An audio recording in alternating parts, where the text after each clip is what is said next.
Okay. Hi, everyone. I am Dr. Natasha Lugo Escobar, Director of the High School Scientific Training and Enrichment Program, or better known as HiSET 2.0, in the Office of Intermodal Training Education. And today, as part of the English Communication for Visiting Scientists workshop, I will be talking a little bit about written communication, especially around more professional email and some general advice on writing. First of all, is understanding why writing is so important. What, as you've probably experienced in your academic and scientific journey, writing is a core professional skill that is part of a scientist's everyday life.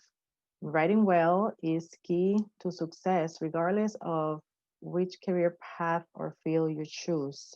And you will use it in many aspects of your scientific career, whether that's writing your dissertation if you're a grad student, right, or writing presentations, papers, book chapters, research proposals, fellowship grants, and even for job applications, you need to show that you have excellent writing skills.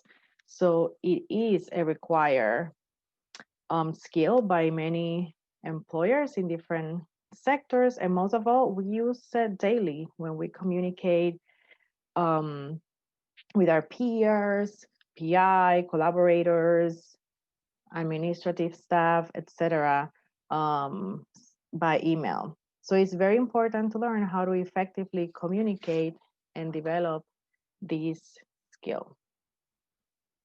So our goals for today's presentation is to continue developing your English written communication by helping you write email messages that will create a great first professional impression. So we hope you learn the basic structure of a professional email and general email etiquette, understand cross-cultural email dynamics, and develop some strategies to effectively communicate your message.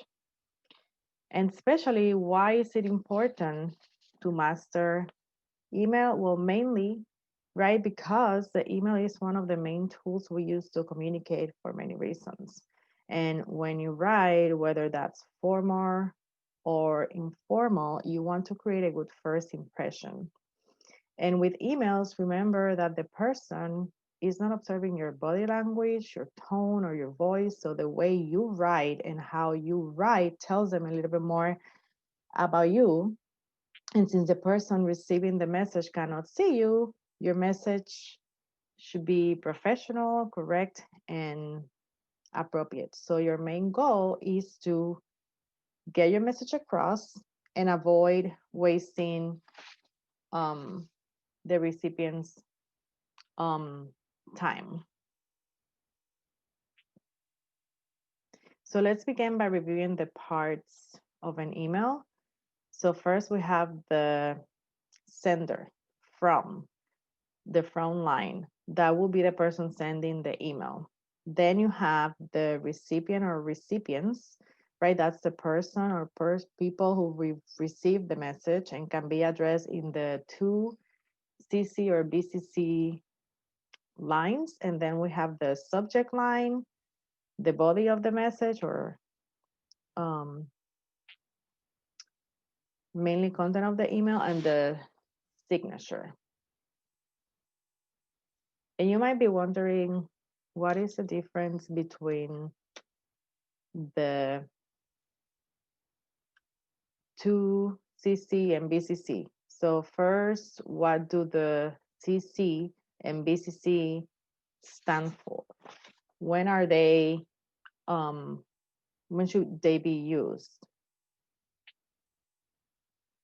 So there can be multiple recipients. So first of all, the to line, this will be the main recipient whom the email is intended for, or they are expected to take action, right? The CCC line is used to share information, and this CC stands for carbon copied message, and it's more for those who only need to see the email, just being made aware of the information, but they don't necessarily need to respond. For example, if you're submitting a request for travel and you send it to your AO and CC your PI, that way your PI is aware that you submitted the request, but he doesn't need to do anything about it. Another example to use the CC is for introductory emails. So let's say your PI wants to introduce you to a new collaborator, so they CC you in the email and indicate that in the message so that the collaborator knows who are you and why are you CCing the email. And once they introduce you, then you can communicate among themselves without involving the PI. Now, BCC means blind carbon copy. So BCC means copying someone secretly, so their names and their email addresses are hidden from all the recipients, those in the to and the CC line. This can be used in cases where you also don't want the recipients to know who specifically got the email, right? So they don't see each other's names. And one thing is, how do you know if you have been blind copy? Well, if you receive a message and you don't see your name in the to or the CC line, then that means you have been blind copy, which means the other people don't know you received the email, so there's no expected action from you. It's just to be aware. And another reason to use the BCC line is to send a message to get a long list of people, to send a message to a long list of people without the recipients having to scroll through a long list of addresses to get the message. Now, what if you want to ask a question, but you don't know who to who can address your question, who can answer it, right? So you might want to send an email to multiple people if you're uncertain who will be able to answer that question. In this case, you send only one message and include everyone in the to line. And do not send the same message independently to multiple people. Why? In this case, because when everyone is included in the email and one person responds to all, then everyone can see the response and can decide whether to answer or not if the request was addressed. If you send the email to multiple people and they don't know, then they cannot see each other's answers, so they might be repeating, and you're going to get multiple emails when you can get just all the information in one thread of the email. Now let's turn to the subject line. What is it for? What can it do for you? Remember, the recipient is the person who is going to get the message. So that subject line is important actually for both of you. It tells what can it do for you and what can it do for the recipient. And we receive emails, a lot of emails throughout the day. So opening an email takes time, and you want to know which to open and which not. So it's always important to include a subject line so that way the person can decide, right? So the purpose of the subject line, you get the response that you want. So have the recipient open the message and take action that you want. It is really important, really useful to help you find the message later when you want to search for whatever is it that was in the email. and make the life easier for the recipient, right? So help them decide whether to open or delete or find messages later. Now let's look at these examples of subject lines. So if you look at the first bullet point, which is better, reagent request or reagent request EDTA, right? In the first case, when you send an email with the subject line reagent request, that can be anything. So people don't know exactly what do you need or if they can help. So maybe they will not be as prone as opening the email, right? Whether in the second case, you're being specific of the reagent that you want. So then the people that read it, they will only respond if they have the reagent and can help you with your requests. And those who don't can ignore it and keep going. In the second example, right, these are examples of subject lines. So how to determine which are good or bad. So you have several here, but for example, please approve SLM spectrophotometer purchase. It's pretty specific. It tells you exactly what you need to do. Reminder, post-hoc events for March 14 and 15. Also, right, you know that the email is gonna be a reminder of these events happening these 2 days. Building Resilience Skills series will give you an idea of what is, but you don't know exactly, is it a workshop? Is it a panel they want you to participate? Or you will need more details, right? So it's okay. Always, it's very general. You don't know specifically what the person wants you to know about it or to do about it. So might not be the best subject line to use.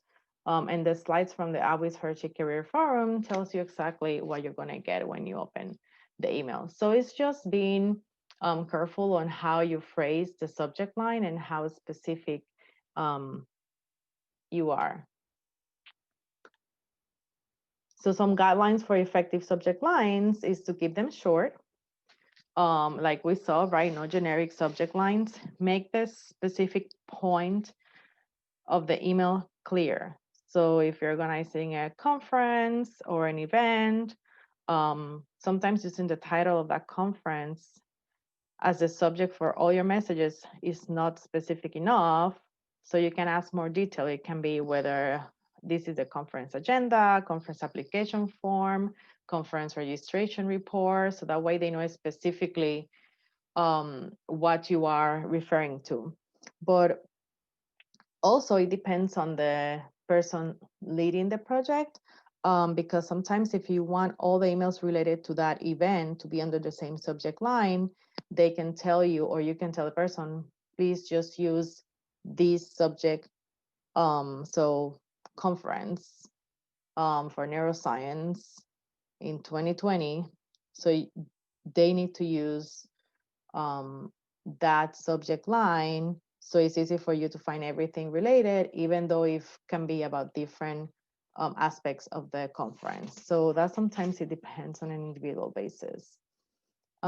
Change the subject line when the topic of an email string changes and start a new email string when the old one gets too long, right? So you don't have to scroll all the way to the bottom.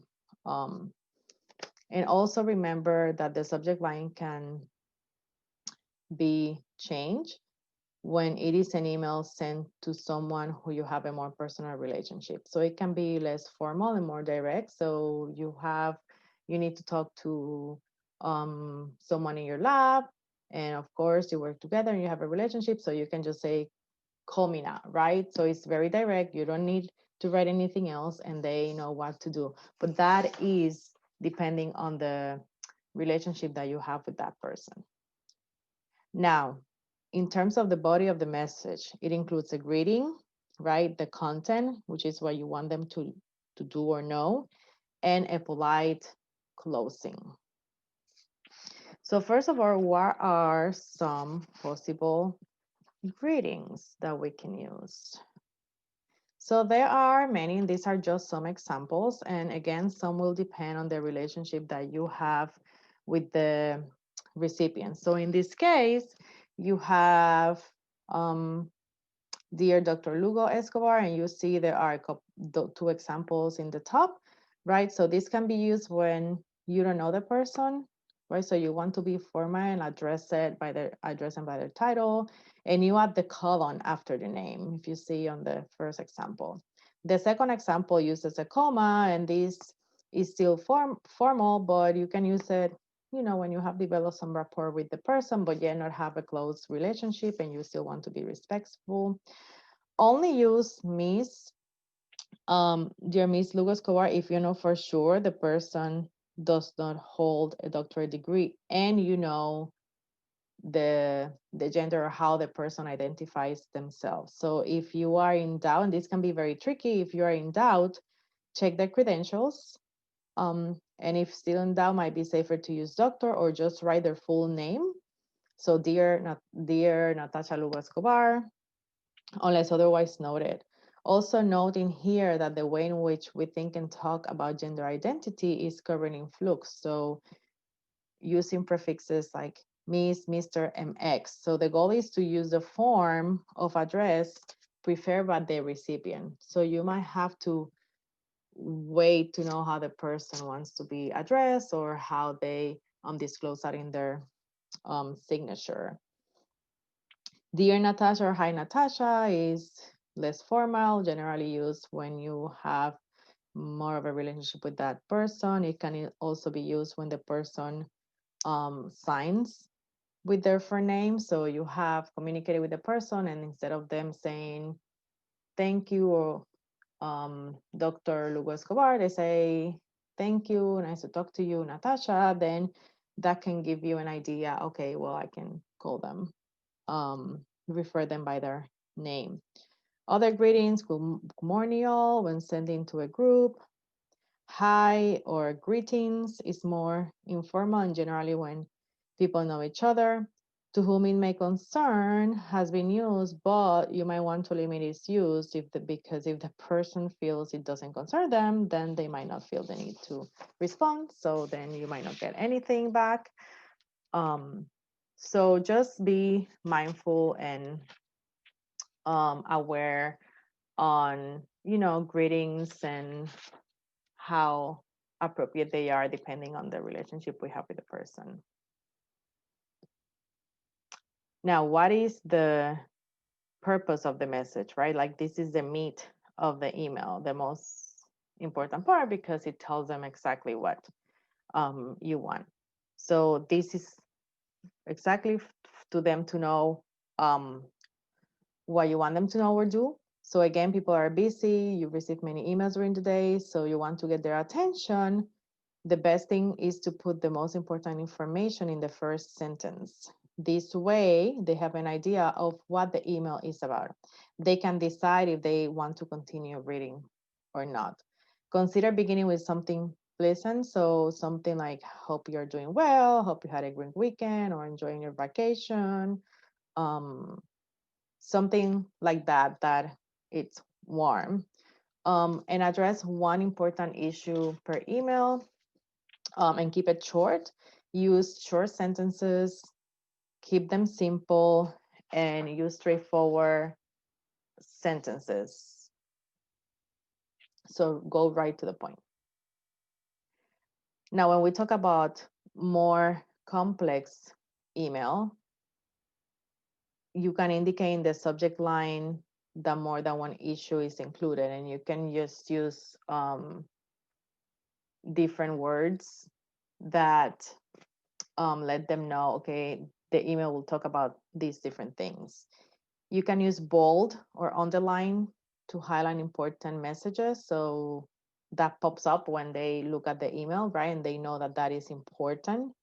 You can break up the text into smaller paragraphs. It's really hard to read a paragraph with a very lot of sentences and very long, rather than if you break it up in paragraphs with few sentences, it's easier to the reader. And you can use bullet points or a number list, so that keeps people reading to the end, makes certain that the issues are not overlooked and they read everything, and can make it easy if different people have different tasks. So if this is a um, team project, then it's easier to let each person know what they need to focus on. So this is an example of a short, straightforward email with information about this workshop that you are taking right now, right? The subject specific tells you exactly what about the workshop. English communication for visiting science workshop. So you know the email is going to be about that. Then it tells you what is the goal of the event at the beginning.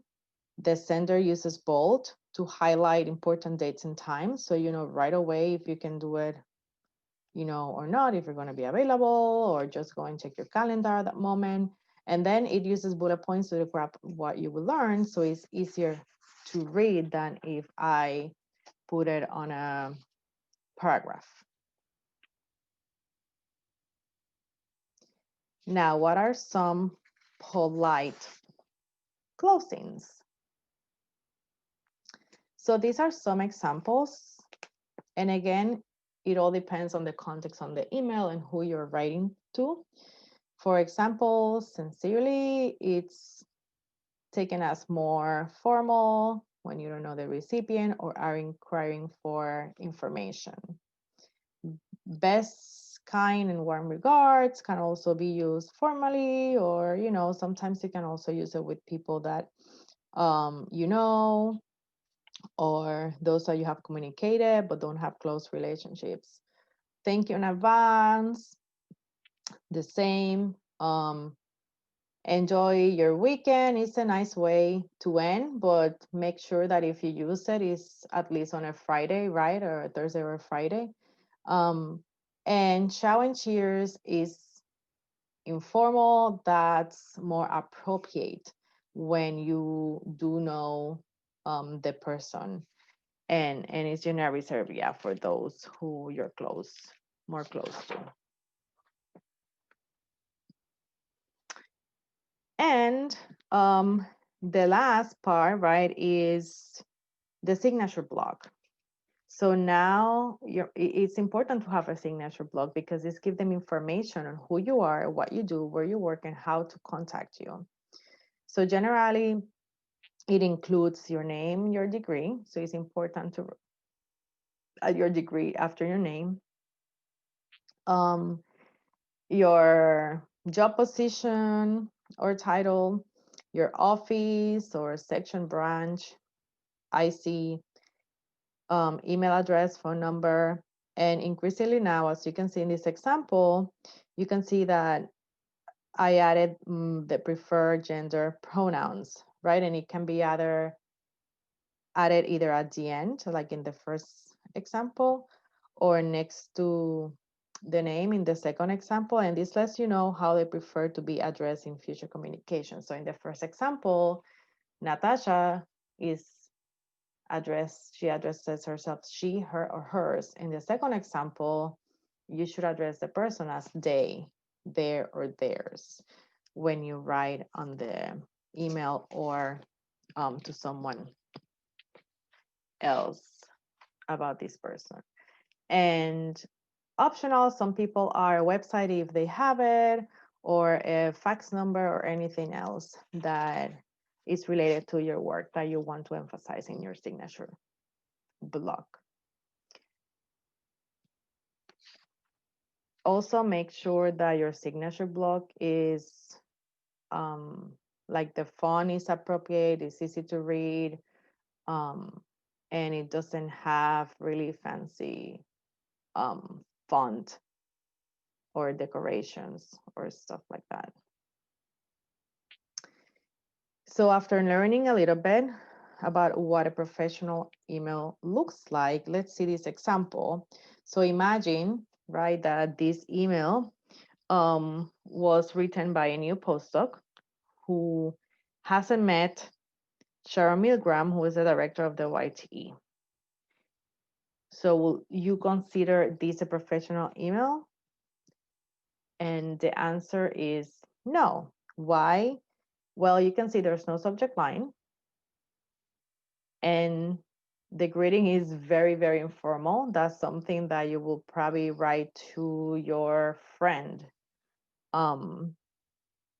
or family, but it's not appropriate for the director of the office or anyone else in the scientific setting or in higher up that you don't know nor you have a close relationship with. There's no introduction of the trainee, who they are. The closing is to relax in informal, right? So the bottom line is that you have to be careful on when you draft an email and thinking always about who is the person you are writing it and taking the time to make sure it has all the components and is clear and has all the information. Also, when there's no subject line or there's a weird subject, people can think it's spam and they don't even open, they delete it, right? And you want them to open the email. Now, look at this email and the difference when the person takes the time to think about it. So now you have a subject line that tells Dr. Milgram exactly what the email is about, right? Advice for trainees on an academic job search. This trainee uses now the proper greeting, Dr. Milgram, because the trainee doesn't know her.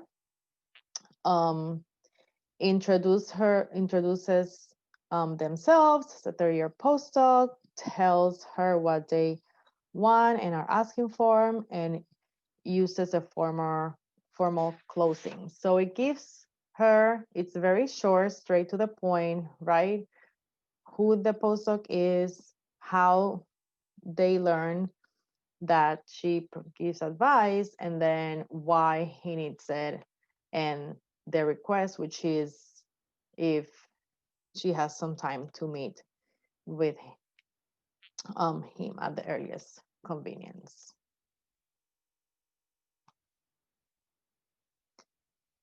So now let's talk about proper etiquette. So how do you decide between reply all or reply? And this is a common problem that we see a lot of people replying to all without really thinking it. So before hitting one or the other, think about what was the sender trying to accomplish? What do you want to accomplish with your reply? And how you can avoid wasting time of others by sending emails that are not necessarily meant for that person to respond. So, for example, take a look at this email and you see like the subject at the question, and it is addressed to different people in the to line. And then it says, again, I have a student here in big trouble. Is it ethically appropriate for me to blah, blah, blah? If you are one of the recipients, what do? Do you hit reply or reply all? So in this case, you can see that Dr. Investigator addressed a question to everyone in the to line. So the investigator wants to know their advance, right? Is expecting a response. So when you look at that, then replying to all, you know that everyone can see each of the responses, and then you can add on or agree or no with the others. Then Dr. Investigator can have everything in one email, right? And can make a decision given the advice that all of you gave, that all the recipients gave. Now, what if you have an email like this? In this example, if you notice on the to line, the message is sent to a listserv. And it's asking, write for response from those who are interested. So in this case, the recipient should only reply to the sender. So using the reply option instead of the reply all, if they're interested. If you're not, it doesn't matter, right? The one thing in this email also is that when you reply all, you're not only including, you are sending it to a listserv, right? If you notice in the to line, it says list OITE staff. So the message is going to go to everyone in the listserv, and that can get some people upset when you are part of a listserv, and for every email that is sent, some people hit reply all, right? So just be extra careful in these situations, especially when when they're sent to a listserv. So you should only reply all when a response from everyone is required or expected.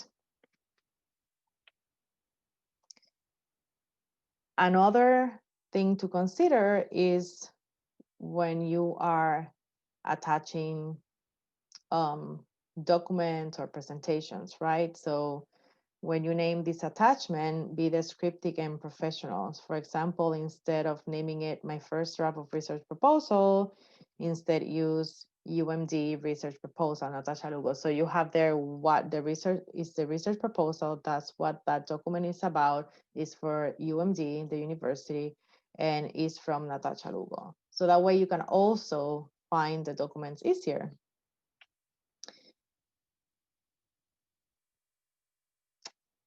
Reserve that exclamation point that is used as high importance for high important emails. Reserve those for messages that are actually really urgent. If you abuse using this, then the person is going to know, okay, every time I get an email from this person, it's high important, it's really not, and then they are more likely to ignore it. Also, one thing I forgot about attachment is make sure you attach a document. Sometimes you are focusing on writing the email and forget to put the attachment. And once you put an attachment, make sure it is the right document to send to that person or group of people. And don't send unnecessary email, right? And respond quickly. If you can respond quickly, you can send a note with a heads up. I'm busy right now. I'll get to you at my earliest convenience, or I'll get to you by the end of today or the end of the week. If you are out on vacation or on a conference and your response to emails are going to be limited, you can always set up an out of office message. So that way gives the recipient an idea on when to expect a response, and they don't email you several times because they think you're ignoring them. And be careful about signature blocks, like I mentioned before, right? Avoid using fancy font that is hard to read or it's like very long. And also might not be a good professional idea to include those uplifting quotes or messages at the end. Be careful of using all uppercase letters. When you write all uppercase, it's like you're shouting, right? The person can take it as you're screaming. So be mindful of that. Colored text, generally red, is associated with angry or like there's something wrong. And also it's difficult to read for people colorblind. So it's better either bold, underline, um, italics. And fancy backgrounds avoid anything that can be distracting. Okay, so that's just in an overall of how an email looks like, the anatomy of the emails, and some tips for professional emailing. And now, right, so emails are one of our main forms of communication. But when there are people from many different um, cultures and environment and backgrounds, right, there's always a risk that they may be understood because our diverse backgrounds and experiences might influence how we interpret those messages, and the norms in some countries might be different than the others. So it is important to just um, have that in mind, especially at a place like NIH, where people come from all over the world. And the hard part is like when you use email, you don't have tone of voice or body language or the gestures of the facial expression, right, to convey what you mean exactly. So your choice of words will say everything. So let's talk a little bit about this cross-cultural email communication. So to avoid misunderstanding requires a right mindset and cultural awareness and being intentional and have a purpose when you draft the emails and are sent across cultures. So these are some guidelines just to have in mind for effective cross-cultural communication. First, cultivate a mindset of self-awareness and cultural awareness. So keep in mind who the recipients are, where are they coming from, and how they communicate. And try to, drop um, any biases or assumptions and view their email from their lens, their perspective, and how your message will come across to them. And you can find similarities in the way you both communicate and use that in your favor to write an email. Like we've talked about, be mindful about gender names, including surnames and titles. Remember not to make assumptions on gender based on the names or any other information. And again, here is where the preferred pronouns play an important role. Use them in your email signature. That helps the person identify you appropriately, and equally pay attention to that when addressing them in your messages. If you are not sure about their gender, then address by their full name to avoid writing something that can be offensive for them. And in some cultures, people use surnames first, right? So last names first, though sometimes they can use surnames second, right? So if you're not sure about the surnames, ask. Um, Also, make sure to address people by their titles. Example, doctor. In very hierarchical cultures, titles mean a lot, and you want to make sure that you show respect and that no one is taking it as an offense or hurt by it. Know who to CC in the email. So in some interdependent cultures where there's more collaborative work and everyone, works together and make decisions together, you might want to see more people involved, right? Because of the decision making process.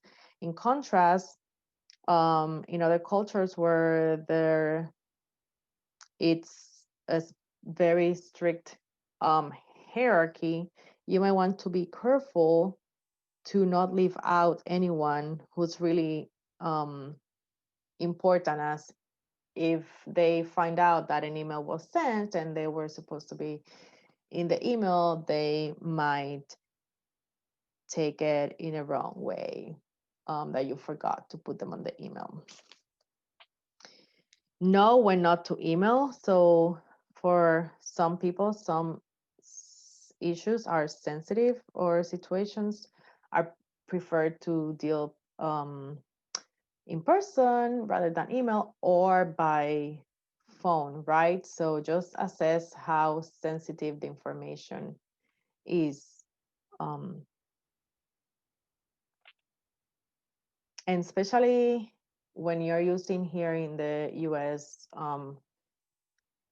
personal identifier information or PII, right? That's something that generally is not included in an email that is not secure. So you have to find other ways send information like that through secure email or just calling and talking to the appropriate person. Understand how to structure your message. So for some cultures, more information might be needed right before getting to the point. So they like to know more of a background and why do you need it, why it's important before having your request. In the US, it is more common to start with the main point first, telling them what you want to get first, and then giving supportive information. So getting the attention of the person at the beginning and be specific and explicit. Adopting the right level of formality. So be aware of hierarchy and adapt to the recipient. Have the recipient in mind, right? If the recipient is above in hierarchy, then you might want to adopt a more formal approach than if you were talking to a peer or subordinate or someone that you know. And be sensitive to how direct your message is. Think about how your email might be perceived by colleagues or peers from other cultures, right? Sometimes if you write something that can sound rude or that you're angry, and the person might understand it, that you are upset at them when you are not. So just be mindful or how direct in the use of words that you use. Now, decide what is the first thing is decide what is your purpose, right? Is the email meant to inform, to give them some information, to make a request, to engage in a conversation? Is specifically what do you expect from them? If you want a response right away, if you want some information, right? So that is very important to have in mind as you think about your email. And create a good subject line. Again, be clear and specific. Use a tone that dignifies your recipient so you can be nice and polite, right? And using words that make the person feel that you appreciate whatever you're asking, right, for them and their time to even reading the email and all that. Show genuine impersonal interest. So you use warm, nice greetings. You can sometimes, write greetings in that person's language or be aware of their holidays or religious celebration and add a little note about it. A small gesture acknowledging other cultures are appreciated. Make your emails the right length. No need to write all your life story or like very long emails. Go over the necessary details, keeping it brief. And if it merits more conversation, the person will probably ask you more question or request a phone call. Be aware of different time zones, and this is especially important when you are have a deadline, right? So if you're expecting a response and you send it to someone that lives across of the other side of the world, then right, they might not get your message until the next day. So be aware of the time zone of the recipient, and give it reasonable time to respond. If it's urgent or you need it by a certain time, add that to your email. Be specific on when you need the response. And take your time. Don't rush. Reread your message, proofread. Don't write anything you wouldn't say in person or anything that can be interpreted as rude or offensive. And ask for feedback. There is no shame on asking for constructive feedback, and more when English is not your first language. Sometimes we are thinking on our native tongue and translating, and the message can be lost in that, or we're not using the right words. So as you start navigating this like new language, English, and trying to get more comfortable with it, just ask someone that you trust for advice on your emails, on your documents, and that way, you keep learning um, until you feel more comfortable. Okay, so that's all on email. And now just some final tips on informal communication. And these are tips that can be applicable to emails, or, if you're writing um, um, manuscript, if you are submitting for fellowship or cover letter or anything. So it's just more of a general advice. So writing effective paragraphs. So like in an email, when your first sentence, besides introduction, is telling them what the email is about, the rest of the message is the same with writing effective paragraphs, right? Beginning with a topic um, sentence. And remember, these are general guidelines, so it will depend exactly of what type of document and format and specific rules for what you're writing. But in general, is the first sentence is like the lead sentence, so it tells the reader what the rest of the paragraph is gonna talk about. So make sure all sentences in that paragraph help develop that topic, and that can be listing step in a process, you give examples, um, is supporting evidence or providing reasons, um, comparing or contrasting, defining. So just think about what's the purpose of this um, paragraph. What do I want people to get from this? And sometimes it might be a good start to begin from an outline. So brainstorming on what are the things that I want to talk about if necessary. And this is something that can help you, especially in a manuscript, when you write an introduction or in a discussion, that, after obviously you figure out what the purpose of the paper is and the data that you have, just thinking, okay, I want to talk about these different things, and then focusing on what are the data or information that support each of my points, and adding it as an outline, and then you can convert that into paragraphs. And limit the paragraph length. So try to keep that each paragraph, right? The sentence in each paragraph are related to, and they are short.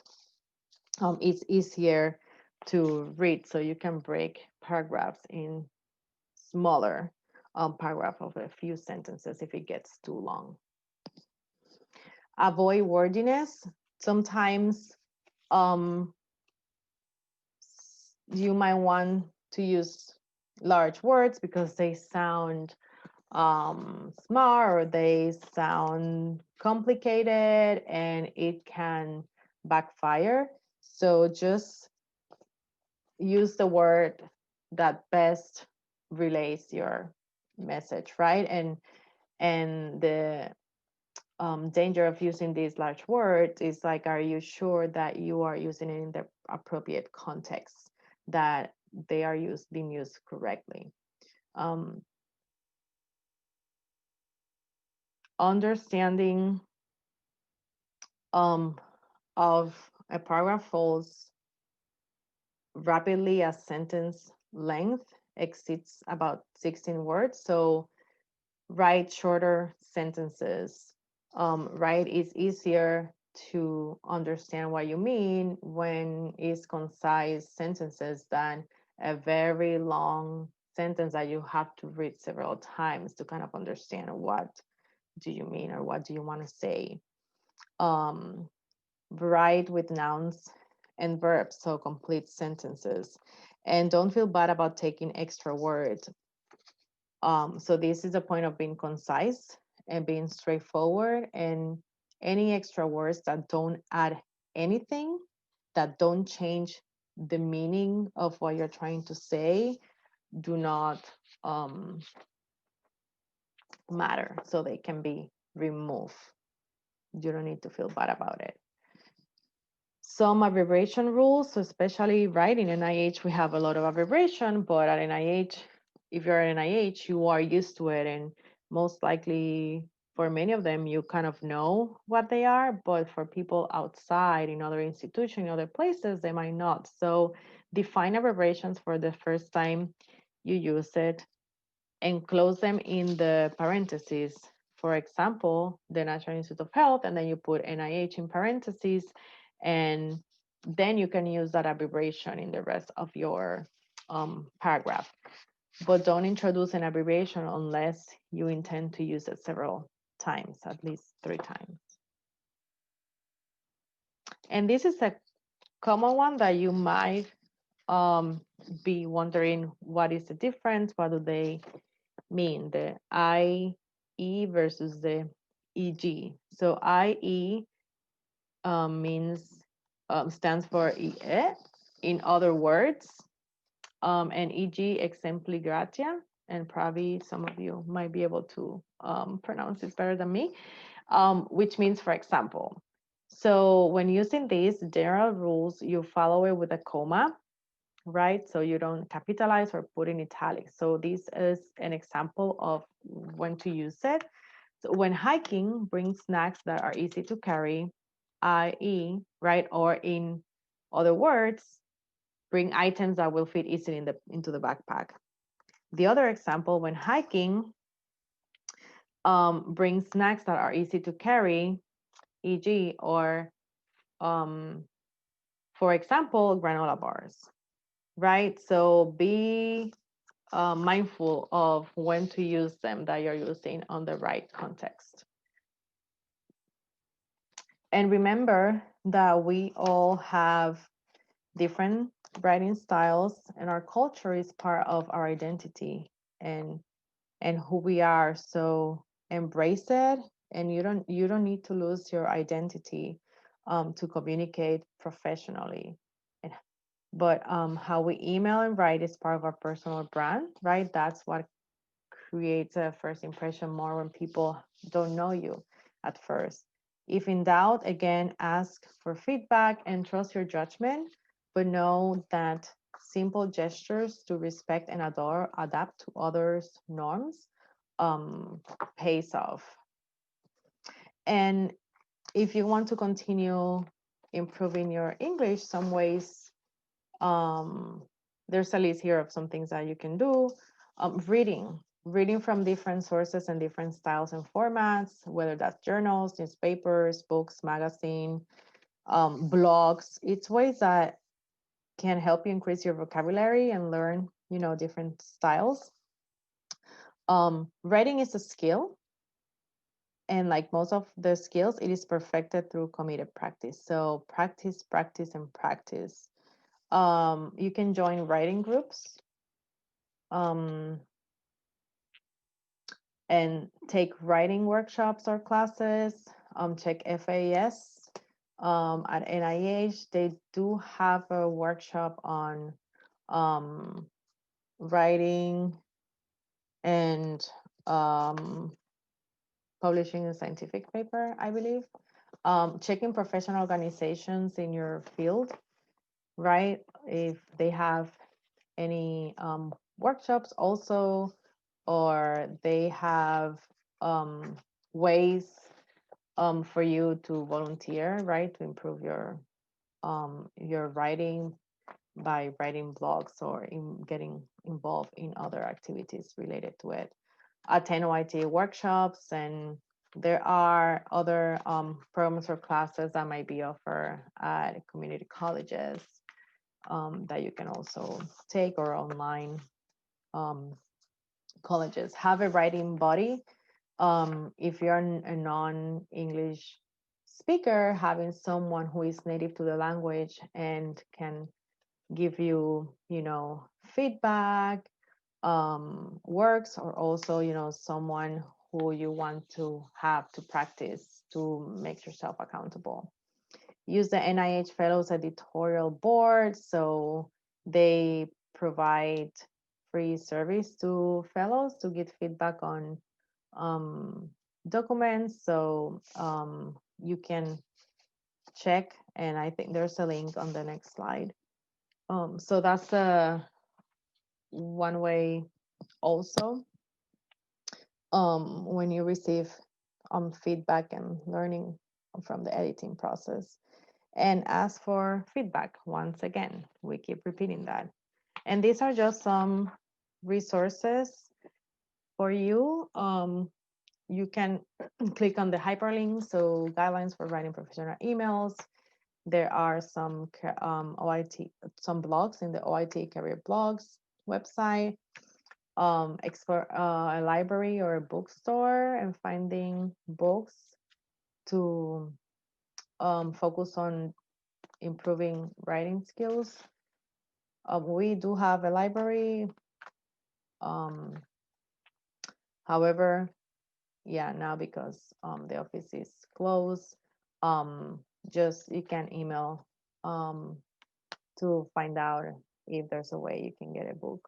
But that might be a little bit tricky right now. Use the English resources page. So this has a lot of information of things in the NIH, outside NIH, things you can do, websites, programs. So take a look at that and see what you can find. I picked some, and some of the things that they mentioned, these English grammar aids for both native speakers and students, the Purdue Online Writing Lab, and grammar tips from the OITE. So the grammar tips are just very short, very short kind of statements and paragraphs about grammar tips, and each of them is focused on a specific one. So you can check that. And grammarly.com, where even though you have to pay for the premium, but there's a free basic part that you can use to check your grammar. And these are the references, some of the references for the information that I just talked to you about, where you can find them. And that's it. So I hope this was helpful, and at least give you some tips and guidelines on writing effective emails and tips of writing in general. And if you have any questions, you can email us, and yeah, let us know what we can do for you. And remember that you're here to learn, and improving your English takes practice. So if you want to kind of connect with the people that are in the course, and that way that you have a support, right? And that's where you can find also people to keep practicing your English. So thank you for listening, and good luck, and happy holidays.